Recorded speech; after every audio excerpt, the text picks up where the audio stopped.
Hi, Scott Orlin with CINEMA-Magazin, the TV show Jane the Virgin. It wouldn't be anything without this incredibly talented woman right here, Gina Rodriguez. I made him say that. Never I impossible. made him say that. What is really fascinating about this show is over the course of the various seasons is not only have you been empowered as an actress, but this character. And we don't really see a lot of women go through this kind of arc. Can you talk a little bit about this journey for Jane and what do you think it's meant to an audience?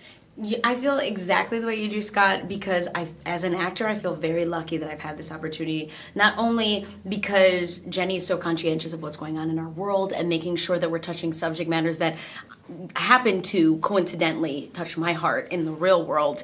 So that as an actor is like, okay, twofer. It's totally a wham bam. Like I get to act, I get to be a social activist in my performance by commenting on these social issues, but then also we got to flash forward 3 years. I got to evolve a character. I've been married. I've had loss. I've had a child. The child's growing. I got to live so much of life that I haven't lived yet that it's just like a workout. It's a workout as an actor. It's a muscle stretcher. It's going to places that I've never even been to. It's pulling from people that I know and friends that I know and my siblings and my parents and just really being an observer of life because there's so much that I have yet to live that Jane has gone through. So it's been like, yeah, cool. I feel like I'm like just like a hawk, like my wings are spread. Well, speaking of that, I mean, one of the whole concept is that she becomes a mother. I mean, you're not a mother yet in life. We know that's going to happen. But I love that you know that. I know you're right. What is it like? I mean, we've talked to a lot of actresses who've been mothers on TV, but what's it like to be a pretend mom? I mean, do you form a relationship with the kids on the show? Do you find that it brings out maternal instincts? Oh, 100%. I mean, like, when I first had just a baby on the show, Aiden, I love you, Aiden, I miss you so much, my little baby, Aiden Tiago, who was just like, he was kind of, it was a mensa because they would say action and he would not speak, and then they'd say cut and then he'd go into blabbering. And it's like, how does this kid even understand that between action and cut he's not supposed to say anything for sound purposes? Hey, sound. I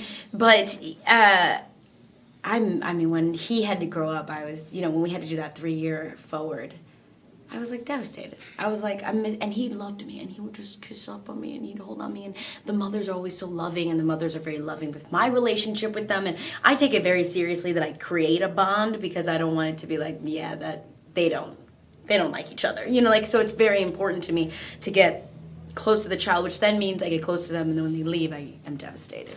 Which is recently we lost our old Mr. Sweetface Joseph, and I absolutely love the new child Elias, who we've hired. But it's like any loss, any actor that you can't work with anymore. You're like, I want to act with you again. Well, I think what's really impressive about this season, this woman is going to take control. When I say take control, she gets to direct. How do you feel creatively that's going to expand you? What do you think that that's going to do?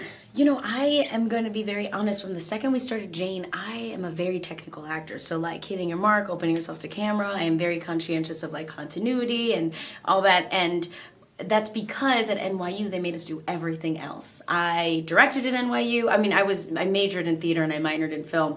I directed, I did sound, I did, I was a gaffer, I did grip, I did lighting. So not saying that I'm great at all of those, but the necessity of our requirements to do every single job allowed me to be a much more conscientious actor of other people's jobs and the necessity that they have on that set in order for the project to be fantastic. So I've been dying to get in the director's seat as an actor who is very conscientious that everybody's job is important, everybody's job contributes to the whole. So as a director, it's going to be really cool to finally work in a different capacity with all the different departments that I work already with as an actor. So, and anybody that knows me, like I'm bossy. I'm ready to be a director. I'm like, I have a very clear vision when it comes to art. It's about the only thing I feel clarity on. And when it comes to Jane, I know her world inside and out. So I am dying to get into a position where I could be a little more hands-on than just playing Jane. And speaking of positions, there's one thing you may not know about this woman.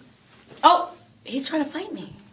Why are you trying to find me? Show me. You said like See, this woman is an incredible kickboxer. She could beat the crap out of me. Let's put your hands and let's give me your fists. Yeah, and now cover your face so that I can't hit you. Hit. No, because I'll never hit you. Stop. And this is why we love this woman, Scott Orlin. Thank you, Gina, so much. Till next time.